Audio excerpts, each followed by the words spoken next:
You stand on the stage every night in front of all these seats, and I'm wondering, what did the people here tell you about this play? Like, what is the feeling they have that brings them here?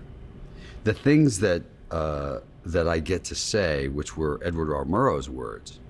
You know, Edward R. Murrow represented us at our best. He spoke in a way that we all wish we could in the right moments. You know, I'm always in the car driving home going, you know what I should have said? And he kind of said it exactly the right way at the right time.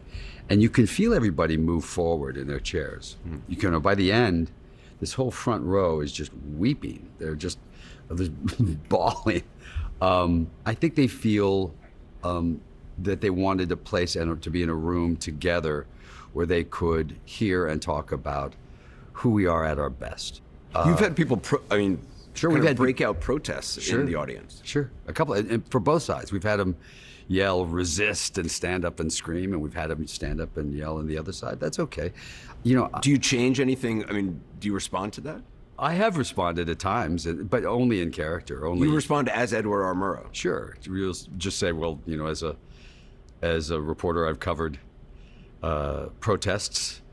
I believe our nation was founded on protests and in the great traditions of the First Amendment and the Constitution. I hope you feel satisfied with your protest, and now you'll sit down and let everybody else.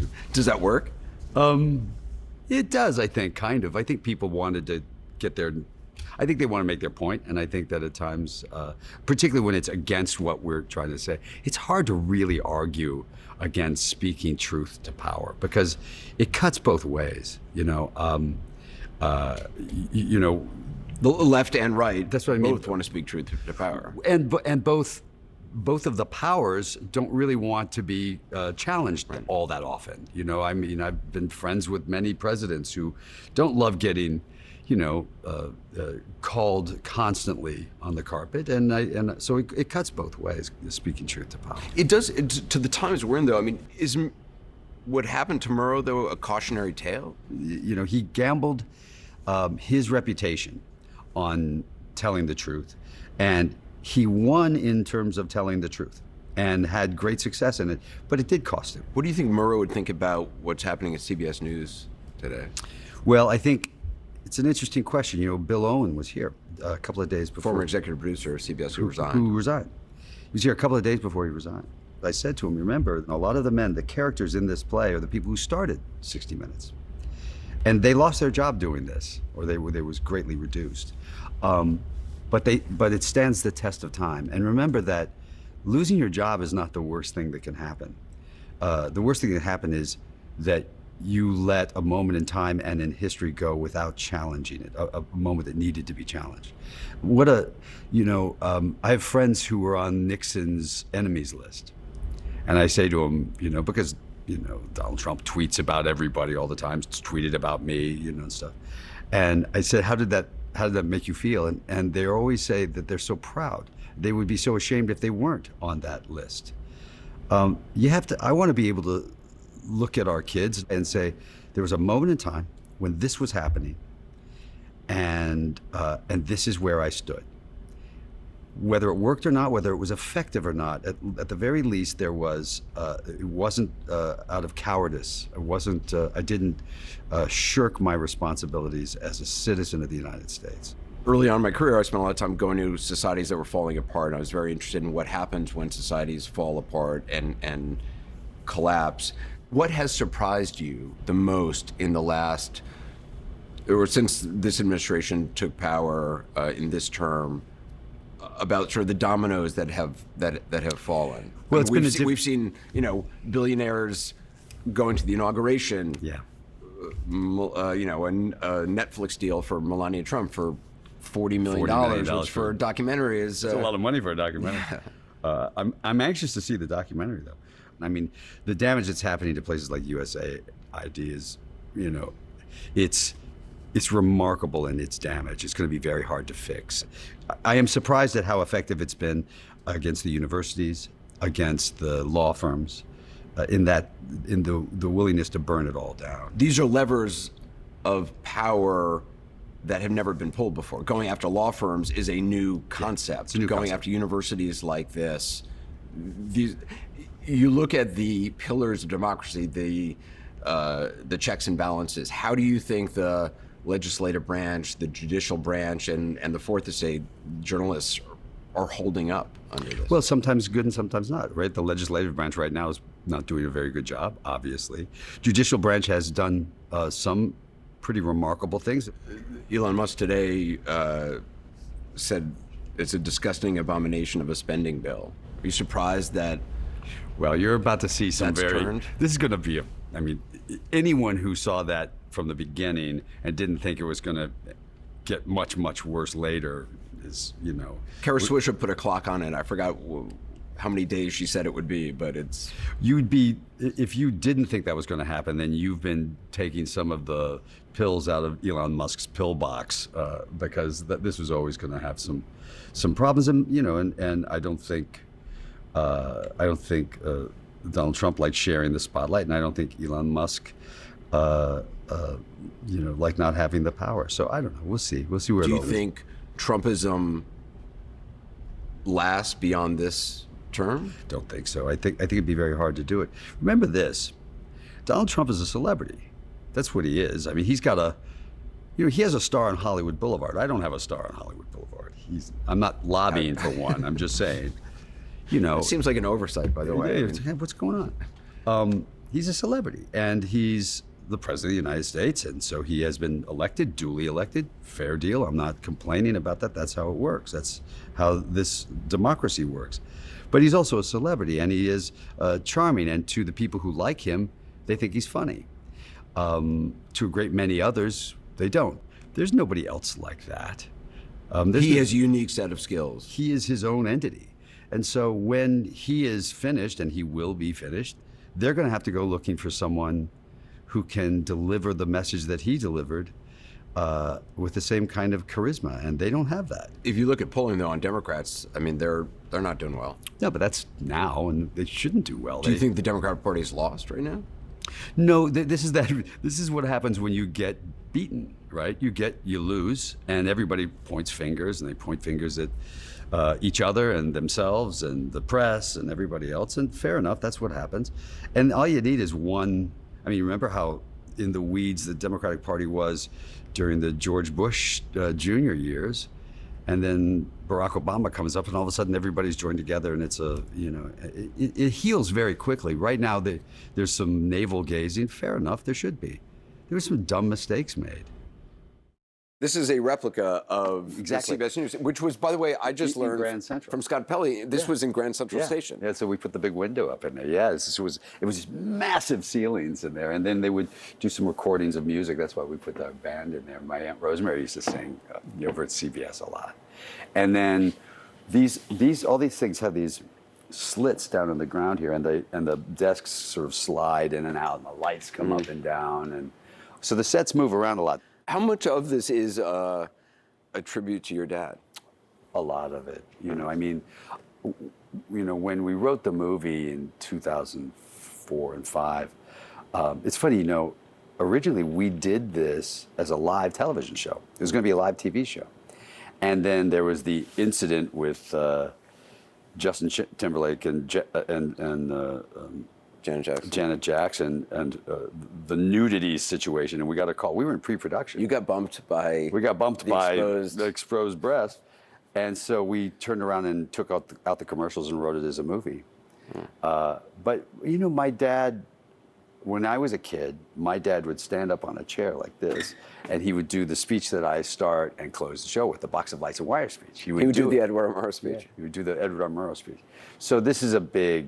And my father was an anchorman for like 40 years. And it's a big salute to my dad and the things that he stands for and believes in and fights for. What do you hope people leaving this theater take away from?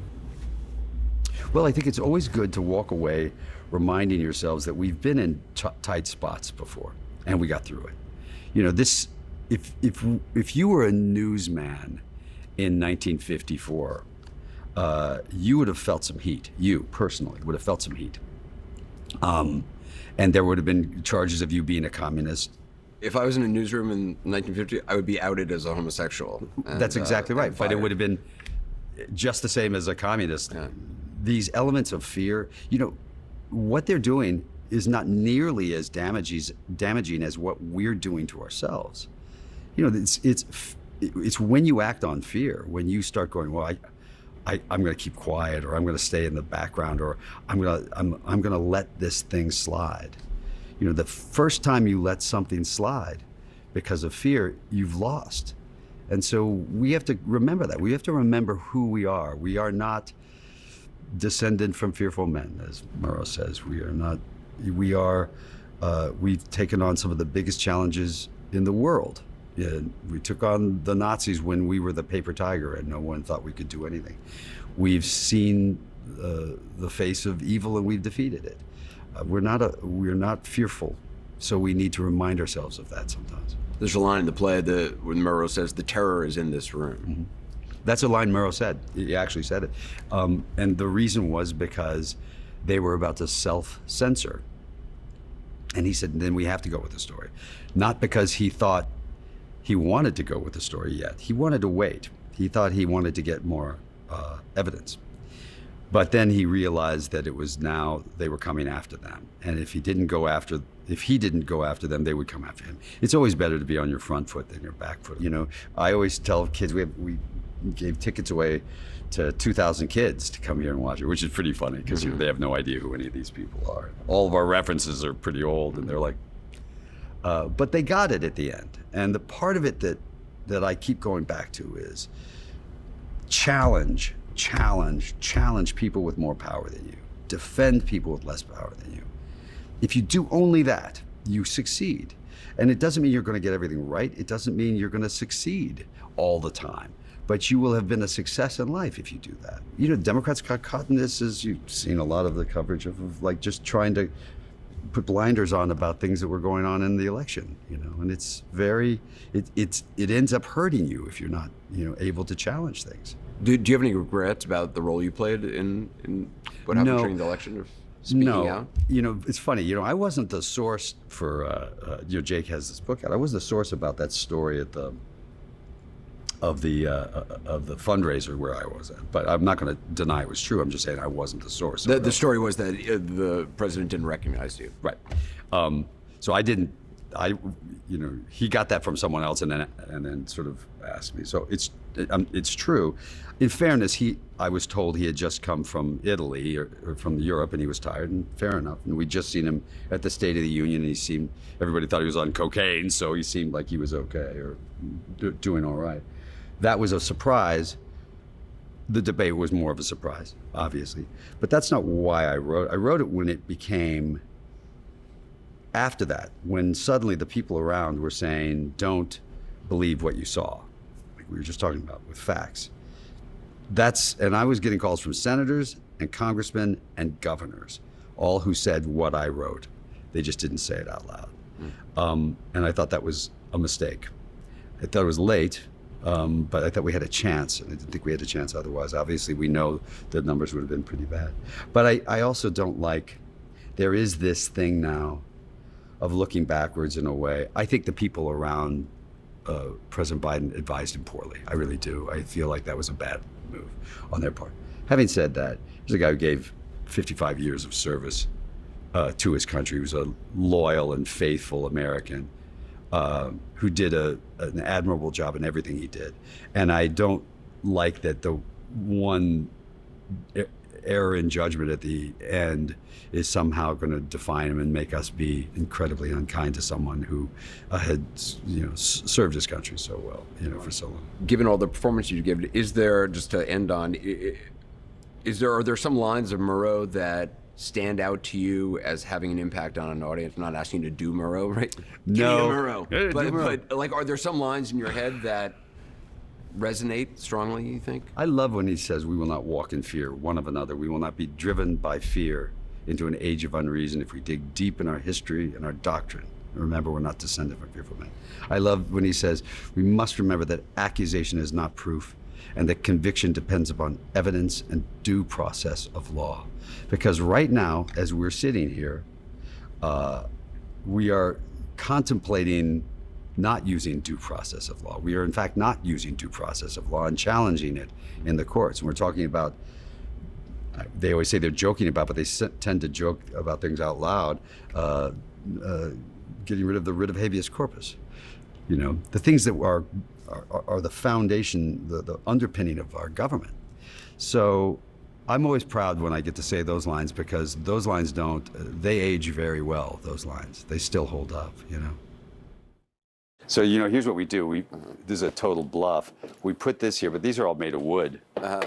Oh, wow. That one's fake. There's no lenses on it, but we have a real one hidden over here. Oh, that's how you do it. Oh, Yeah, that's interesting. Because it is so, I mean, there's so much video. Yeah, it's so interesting, the staging of it, because at times you know, for depending where you're sitting, you can't necessarily see your face, but you see it on this See monitor. those monitors that come down there. And then we have that camera is an actual real working camera. You see it's hooked up, but it's working not as a actual old-fashioned camera. You know, these cameras, when you see them like this, these had 4 lenses on them, and they would have a handle right here, and you would turn it, and the thing would turn depending on how close you wanted to be. So we didn't do that, but inside here we just have a video camera like you're using here that we use, and, you know, and then we shoot all of that stuff live every time. So it's pretty fun along the way.